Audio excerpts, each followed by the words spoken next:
Hello Aqua friends, welcome to my channel. Today I am doing a black cat. So the first thing I did was use masking fluid to mask out the reflections in the cat's eyes. You're gonna let that paper dry for at least an hour. And then I'm working wet on wet, doing the second eye. I'll show you how I did that. Using leaf green, and I think this is horizon blue that I used. I'm dropping in those colors that I see in the reference photo. My second layer, I'm adding in all the colors that I see in the eye. There's yellows, there's little lines, and I'm adding in all those details.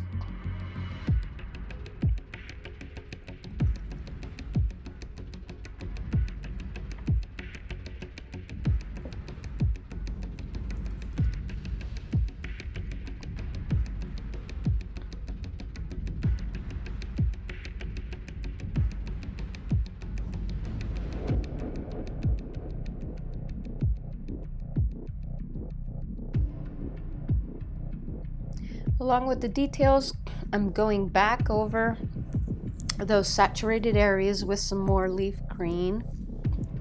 I also used iso yellow and burnt sienna. I also used viridian hue.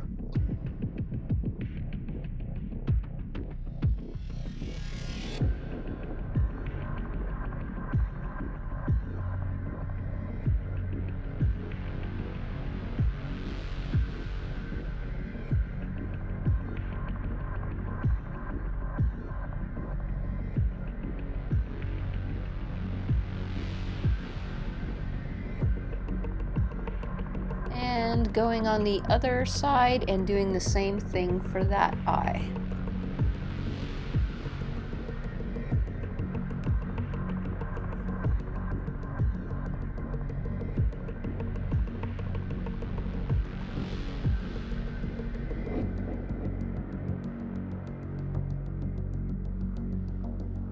Moving along, I am going to add some 3-dimension to the eyes by putting in these tiny shadows with a very small detail pen. I'm outlining the eyes and I'm putting in the shadows around the sides of the eyes.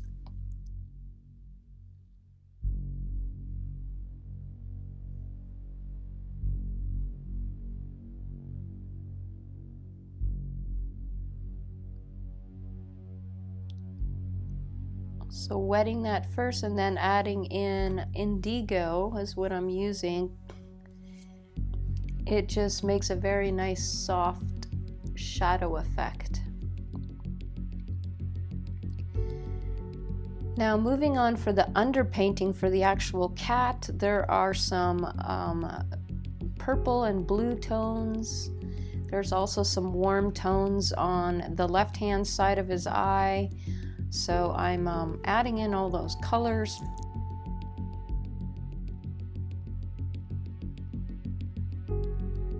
So once that dries, I am erasing the highlights in the eyes and adding the final small little details, putting in the pupil. I just thought this was a fun way to start off this painting, is by going for the eyes straight off. It's kind of an inspiration to hit the finish line and finish this project when you have these beautiful eyes staring at you. This is such a great reference photo and it's perfect for Halloween, so I hope you guys enjoy this as much as I did. Picking up the soft highlights that I see by lifting using a small brush.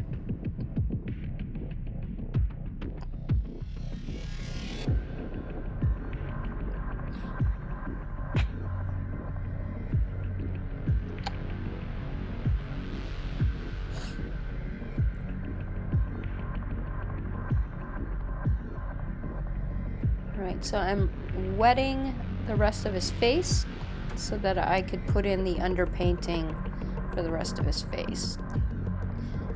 So I'm using sepia as an underpainting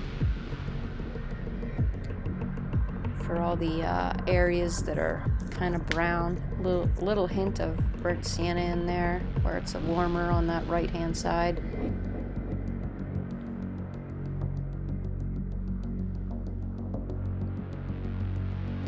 Now, as you can see from the reference photo, the whole thing is like blacked out. So I started painting just his face. I wasn't sure as I was painting this if I was actually going to black out the whole piece of paper or not.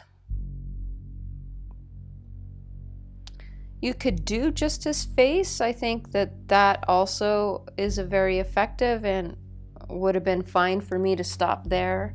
As it turned out, I went ahead and blacked out the rest of it, and you guys can let me know in the comments below if this was a good idea or not. I don't think it turned out that badly. The eyes are so pretty, and it was a fun project to do. So as you see, I'm just mapping out where all my colors are gonna go, where all the darker spots are.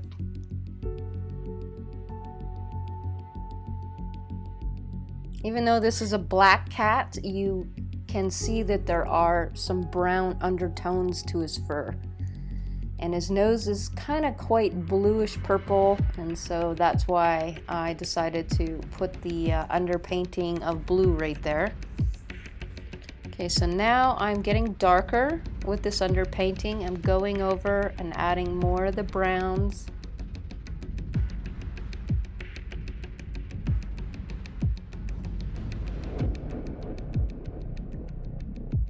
And notice that I'm always painting in the direction the fur goes. That's really important to do in order to get a realistic looking fur.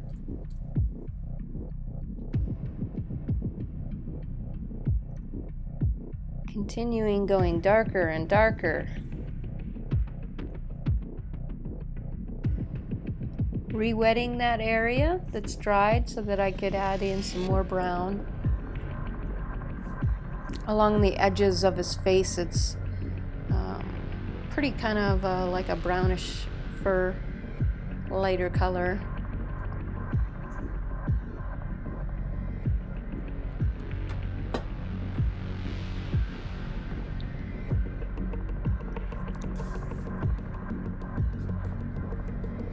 Getting in those dark blues on the muzzle.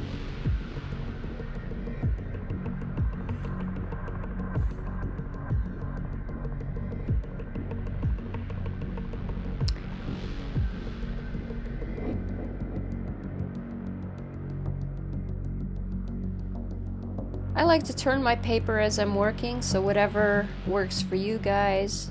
It is helpful when you're having to paint in the direction that the fur is going. So you will see me do this often throughout the painting process, and I'm always moving my pad around. So this is indigo that I've used as an underpainting. Like I said, there are warm and cool parts to his fur. So I'm trying to add in all those colors before I go straight for the neutral tint and black. Lamp black and neutral tint is what I used for the the final layers of his fur.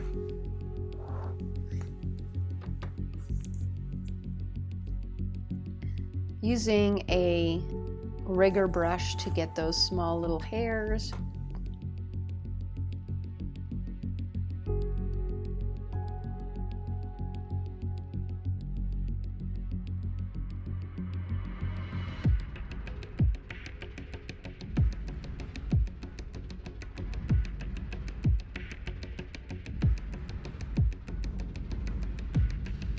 There's the rigger brush, just to pull out those colors towards the edge of his face.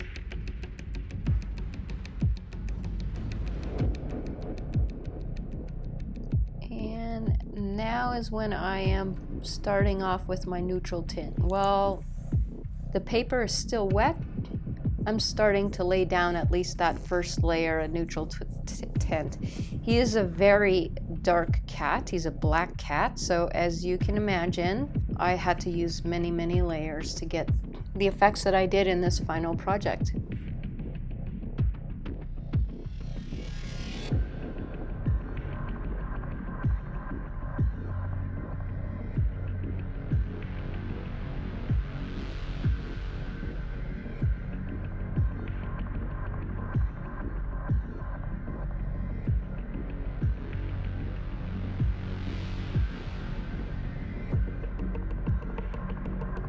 Just having his face like that against the white paper, and if I wouldn't have brought that any further, it's actually kind of a cool effect.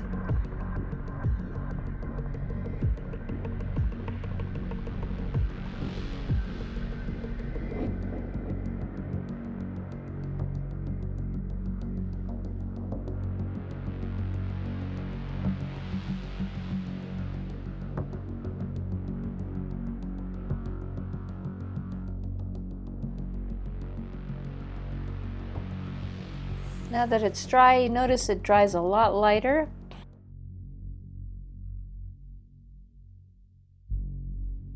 I'm going back over those eyes and adding in the eyeliner sort of effect that the skin around the eyes is quite dark.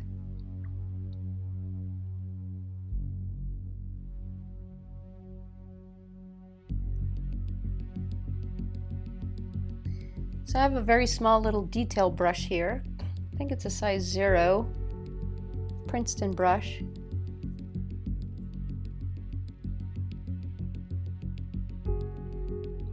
And now comes the tedious part of drawing in all these fine hairs. I'm using a number 6 Black Velvet series brush. It has an extremely small tip, and it works really well for fine details like this.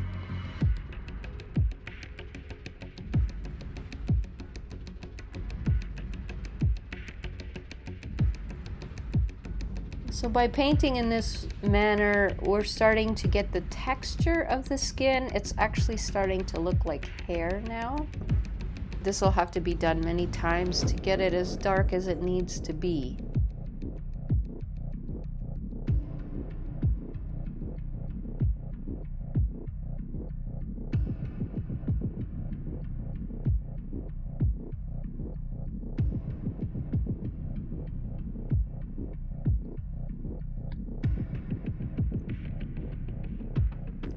Going around his muzzle.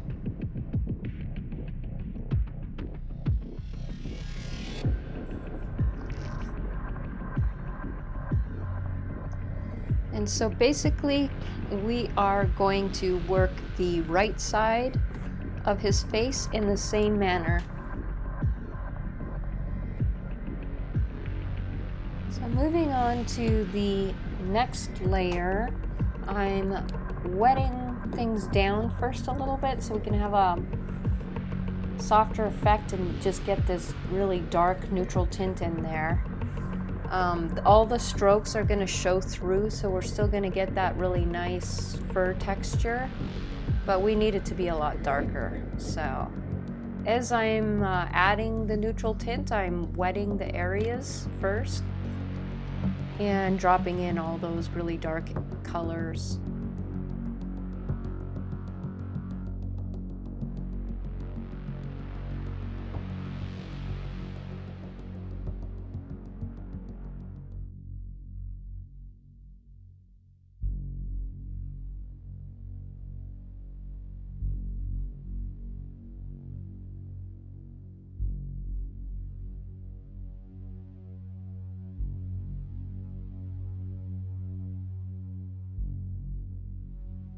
So now notice that the more layers that we're adding, those beautiful greenish blue eyes of this cat are just really popping.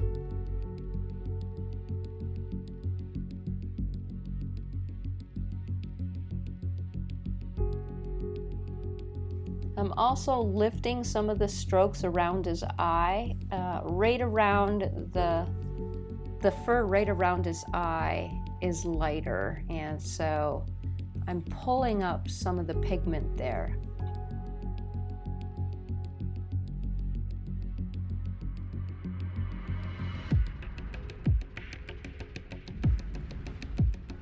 I am repeating all these tiny strokes with a very thick consistency of paint. I would say my paint consistency is that of like cream or half and half. So with that consistency, I'm going through and adding in all these brush strokes again for his fur. So I will meet you back for the next step.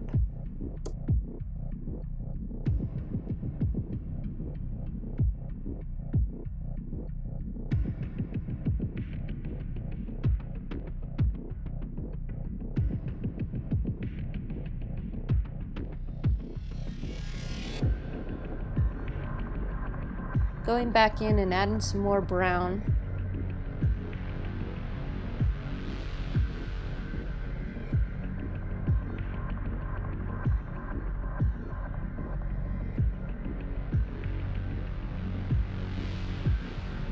I am painting in the dark background.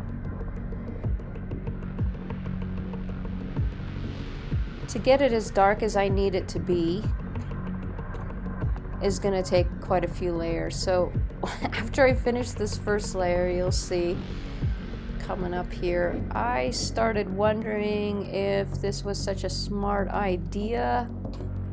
It just, you know, there's so many layers on the cat that the cat just looks very separate from the background. It's not like part of the background. Whereas in the reference photo, you could tell he's part of the background. So I knew I had to add a lot of color, and I had to get it really dark. But after I let this layer dry, I was like, oh my god, I don't know. I thought I just completely screwed this up and wrecked the whole thing. Once you see the final product, you guys will have to let me know if I should have just stopped and left the background white, or if this was a good idea after all. So to get the two colors married together, I know, look, it just looks, what am I doing? Like, what? It's just like this super hot mess. So here I go with another layer, trying to get this real good and dark. I'm using some lamp black. And basically just going over everything again, getting that background to be darker. Everything dries in watercolor, as you know. It dries so much lighter, and it looks like, oh, this is going to be the last layer, you know, I won't need to do anything else after this. But then when it dries, you're like, ugh, I could still see lots of streaks. And like I said, at this point it was such a hot mess. I was like, I can't believe I did this. I should have just left it the way it was. But I persevered, added a lot more black. And you'll see what I did to tie in the colors more here in this next layer. He's starting to look like he's part of the picture more. But to really get that effect, I did a glaze of this lamp black over the whole thing. So I'm re-wetting my cat completely, and I am going over his whole face with a glaze of the lamp black.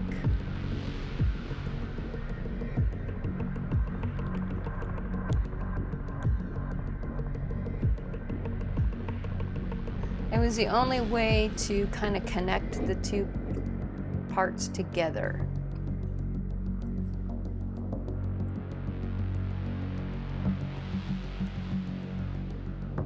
So in hindsight, I'm just adding a lot more work for myself. If I knew I was going to put in a background, I would have went a lot darker with his face and done those two pieces together.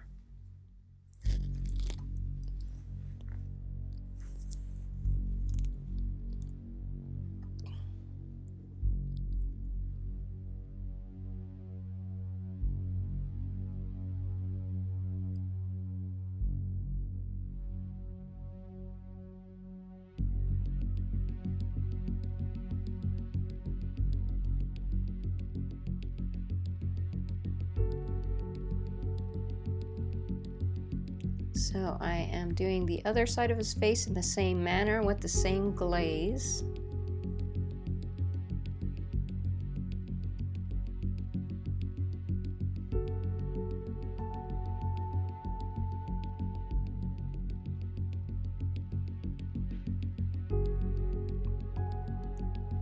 One thing I did like about the glaze is that those lighter feathers around his face, I think it softened really nicely, and he looks a lot more part of the background by doing this.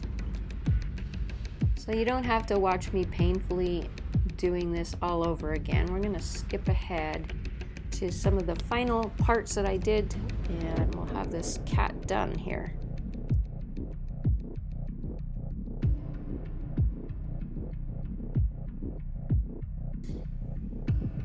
For the final touches, I added some very small little detailed hairs around the eyes. I outlined the eyes more with the lamp black.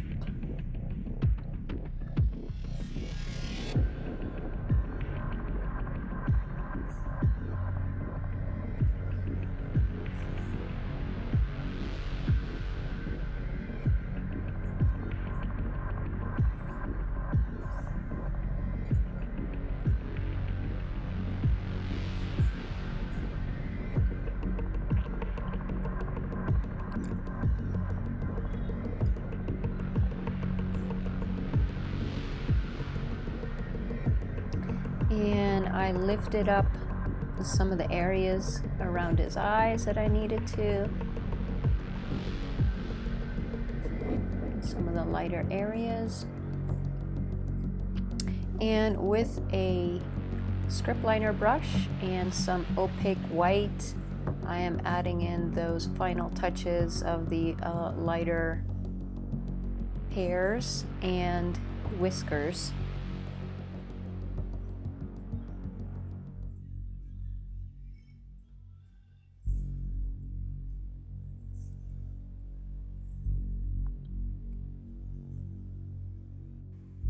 I'm just smearing some of these brush strokes with my finger because I wanted a really light effect. I want the cat to still be very dark, be a black cat.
So in the end, let me know if you guys preferred just the face without the black background that I added in the second half of the video, or if I should have just left it with just his face.